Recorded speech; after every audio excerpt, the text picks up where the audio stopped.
All right, thank you everybody for watching. I'm here with Tyler Drugsvold, and thank you for being here. Yeah. Thank you for having me. Yeah, man, anytime.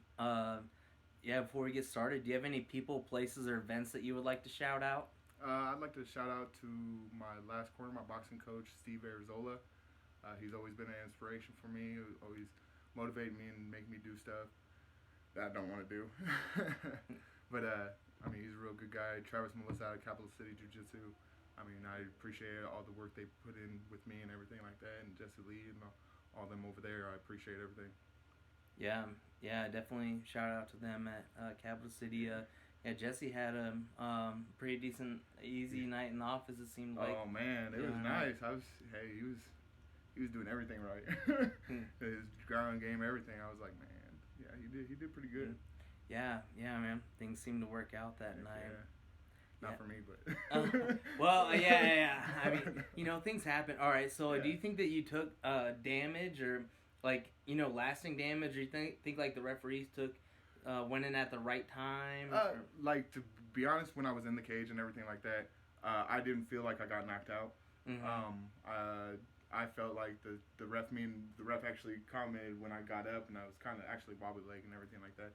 He actually said something to me. He's like, "Hey, it's over." I was like, "Bro, I think you stopped it too early." I was like, "I wasn't knocked out." He's like, "Nah, you're fine." He's like, "Just calm down. Everything's all right." I was like, "All right, bro." I was like, "It's over. It's over. It's done. There's nothing I can do about it at that moment." So. Yeah, I mean, maybe not so much like a finish where maybe he went in like before some extra like ground and pounder or anything like that. Yeah. So live to fight another day, right? Yeah. I mean, I talked to you like right after, and you seemed pretty fine. Yeah. And actually, me and Tanner talked afterwards and everything. He's like, "Man, I love your vibe, man. You're so happy." I mean, usually people will be angry after that, but it's like, man, I've been angry all my life. I don't need no more. So. Yeah. No. Exactly. When I'm in there, So. Yeah. For sure. I guess you tell us a little bit about yourself and your like sports background or whatever you care to share. Yeah, I don't really have too much sports background. I mean, I played some sports in high school and everything like that. I didn't finish high school. Ended up getting my GED and everything like that. But I was locked up for quite a while for some bad choices I made, and this moving and transitioning into this fighting lifestyle kind of helps with my anger and everything like that. So, I mean, this is something I like to do. Yeah, I mean, a lot of times whenever I'm talking to you, you're saying like, yeah, I was just running X amount of miles or something in the morning, or we just got done with boxing. Now it's time for something else. Jiu-jitsu or whatever. Yeah, I mean, it's hard to have time for anything else whenever you're lifestyle of your own But this is more of a dedication thing, and I love doing what I do. So, I mean, putting in that hard work is going to get me further to where I want to be. So. Right, and it feels good. Like a lot of people say, like movement is medicine, and like sometimes I'll, complain to somebody, or I'll say something. My parents be like, blah blah blah, and they'll be like, "You just need to go to the gym." Yeah, like you go calm down. Yes, right yeah. I'm like, I hate everything. They're like, no. Like you just need to. You know what I mean? Like. Oh yeah, and that's what I do whenever I get frustrated or anything like that. Like I'll go to the gym, or like I'll keep in my head, okay, I got jiu-jitsu tonight, or I got boxing tonight, or whatever what I'm about to do. I just put that in my head of like, listen, I can't change what's going on right now. All I can do is not stress over it, and I'm gonna be headed to the gym later tonight. So. That's right. Hell yeah, I get frustrated at work a lot. Man, I understand. I think a lot of people do nowadays, especially with all the COVID and all that stuff, and it's kind of changed the lifestyle of everybody, and it's just changed. People ain't used to it. People don't like it. I mean, it's something that has to go through. I mean, you have to change to grow. So. Exactly. Speaking of boxing, and you said that you all are like working on some. Is there anything that you think that helps gets your hands better that, maybe like myself or, maybe somebody else could, maybe either do on their own or, I don't know. Do you have any recommendations on getting your hands better? Thing I've actually been started lately, the last couple of months is these push like with the medicine ball, just push it, just try to slam it as hard as you can against the wall. Boom, just boom, and it just kind of helps get that motion in, you know, Yeah. while you're going. Yeah, for power punching and stuff like that. And everything like that. Yeah. Yeah, that's really good. Yeah, I guess. Do you have anything, or do you work on hand speed? Hand speed. Oh, when I'm sparring, I'll do it a lot, especially if I'm going up against somebody that I know ain't as, or just brand new to the gym or something like that, and for sparring and everything like that. Mm-hmm. And I can see, hey, okay, I'm tagging them pretty good. I'm gonna calm it down. I'll just kind of work on my speed. You know what I mean? I won't really tag them. I'll touch them a little bit just to be like, hey, you're leaving that open. You know, Mm-hmm. kind of help them guide it through. But yeah, that's the only time I really work on my hand speed, except for when I'm working out. I mean, like I said, I've been doing a lot of those. You know, some push presses with the straight bar.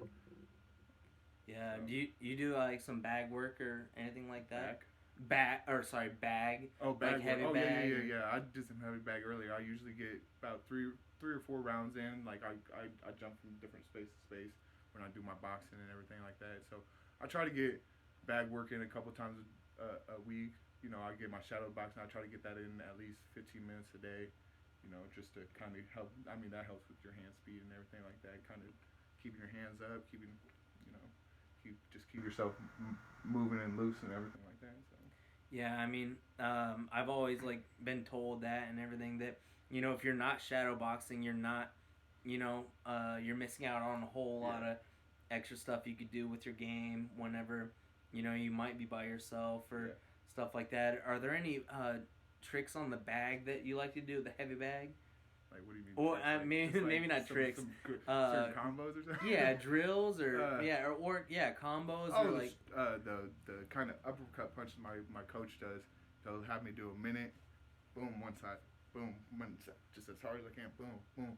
Second, the other side, a minute, and then my third minute, I'm just boom, boom, boom, boom, just working on my, you know, combination of my uppercut. I like doing that. So. Yeah. That's really good. Because I don't know, I'm sure some other people did, like myself included. Like I got a heavy bag at one point, I still have one, but I got it, and then I'm like, now what? Oh yeah. I'm like, I got it set up. Now what do I do? A lot of people, when they do heavy bag work, they think they have to hit it as hard as they can, or hit it all constantly. Like that's not what a heavy bag is. It's kind of the motion, you know, just.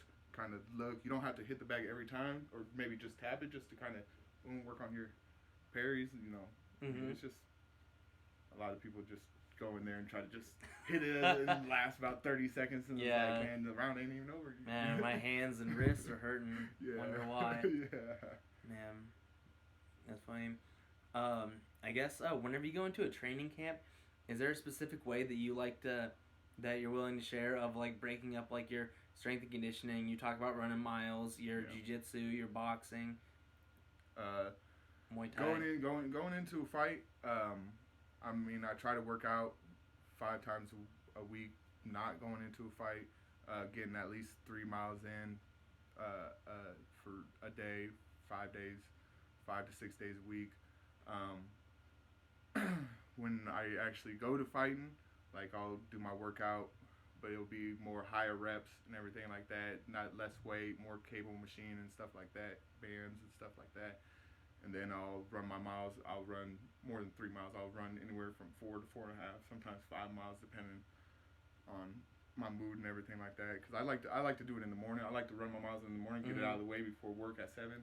So it just helps me be in my head more. You know what I mean? When I'm starting getting tired, I can try to stay focused and everything like that. So.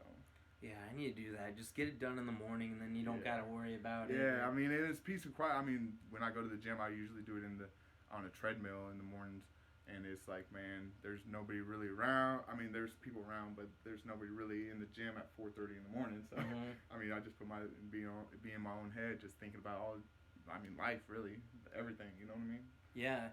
You mentioned like some cables and bands. It sounds like you're doing more functional workouts versus, you know, just like your traditional bodybuilding workouts like bench and. Well, I do bench and stuff like that. Yeah, of course. Yeah, I mean, I do a lot of legs too. Yeah. I mean, I try to incorporate my legs into a lot of stuff because, I mean, legs are your foundation. It builds from the ground up. Everybody's built Yeah. from the ground up. I mean, You can't shoot so, a cannonball out of a canoe. For real. Yeah. Exactly. Yeah. Man, I've actually heard that before. You haven't? I have. Oh, you have? Good. Yeah. I was about to I've say. actually heard that Yeah, before. it's been around. Yeah. Yeah. Yeah, man. Fucking. Yeah. So do you have any advice to, fighters or competitors in general on coming back from a loss? Oh yeah, man, losses don't happen. I mean, you don't obviously you can see not this past weekend, the weekend before at the Dynasty Combat. If you guys were there at the Pinnacle Bank Arena, December 4th, when I last fought, there was a couple guys that were amateur undefeated. You know what I mean? First pro fight, lost. Another amateur undefeated. I think he was like 4 or 5-0, and he lost. And I mean, it's just getting that mindset and getting back into it, because all that stuff don't happen. I mean, I like to be more positive than anything and look at the better outcome. Like, I had fun in there. Like, I look at my tape afterwards and everything like that, and I see, okay, I need to improve this. Okay, that got better though. That right there, that got better. So every fight I'm trying to get better and everything like that. So I mean, just stay with it, you guys. I mean, if you take a loss, it's not the end of the world. You get right back in that gym and start training right again, and you don't get right back in that cage, and the outcomes don't be way different because you're more motivated. You don't be more positive. You're more in your head. I mean, not physically in your head, but like you're more focused on what you're doing and everything like that. So don't let that stuff get to you, emotions and everything like that. It's not the end of the world, especially if you're an amateur. So the amateur don't mean nothing. Yeah. Is there like a specific timeline? Like, I've heard people say 24 hours to either mourn or, be happy about a victory. You know what I mean? So like mourn a loss or praise a victory. And 24 hours after that, you should go back to the grindstone if you even want to sniff, being okay at fighting. Oh, I mean, it just depends on like how bad you lost or something. If you go to all three rounds or something like that, I mean, I'd take a little bit more than 24 hours. Well, yeah, not 24 hours off of training, but 24 hours off of either moping about losing or being super on top of the world of winning. You know what I mean? So after that 24 hours, you say like, okay, blank slate. It's time to train now. Yeah. Oh yeah. Some people say that. Yeah, I totally agree with that. Yeah. Like once you think 24 hours? Like. Or so. Yeah. I mean, yeah, because that's more of a mental aspect of it. Yes. You know what I mean? Yeah. So, and that could be the most important. Yeah, hell yeah. I mean, yeah. that is one of the most important, because a lot of getting in the cage and everything. A lot of people say it's 80%. I think it's more than that. I think it's anywhere from 90 to 95%. Yeah, you know what I mean? Yeah, 90 to 95% getting in that cage. It's all mental. Like, you predict your outcome before you get in that cage, I think. If you're in your own head, you're thinking. Oh, yeah. So. Yeah, I think somebody had like a baseball quote or something like that. They said that, the game is 90% mental and the rest is in your head. Yeah. Yeah, so it's 100%. Yeah. I mean, yeah, I could agree with that. I mean, I could definitely agree with it, because I've been in my head multiple fights, and it's like, man, like. Yeah, no, I've been there too. Like, I mean, I haven't been back in the cage. I mean, not, and I'm also cool with that. You know what I mean? Yeah. So it's not like, like, damn, I wish I was, but I do remember getting, I got knocked out basically, and I was like not okay for like months. Oh yeah. Well, I mean, I was okay, but not mentally, like and I didn't shrug it off. I didn't. Whenever I went into the gym, I still went into the gym, but I was like fight or flight. You know what I mean? People would be sparring and they'd be like, what's wrong with you? Yeah, like, and I'm like, you're taking it too far. Yeah. I understand that. Like, that mental aspect of everything after a tough loss. Like, I mean, it happened with me. I mean, that whole thing with Nick Sapp and me getting knocked out of the Pinnacle back in May. I mean, that was a whole big issue for me, and I was in my head mentally. Like, you can see it in the video. Like, when I look back at the video, I'm like, man, I'm not hyped up. I'm not nothing. I'm just like, what the fuck? Like, yeah. Yeah. I mean, like, for me, I mean, it did take a couple months to get over that knockout, but at the same time, it was like, man, like I came right out of the thing. Like my mom and all of them were like, "How is Tyler going to react?" Like we know he has an anger issue. Is he about to flip out? I came out and all smiles. Like everybody was shocked. Everybody was actually proud of me. You know what I mean? Because of my reaction and everything like that.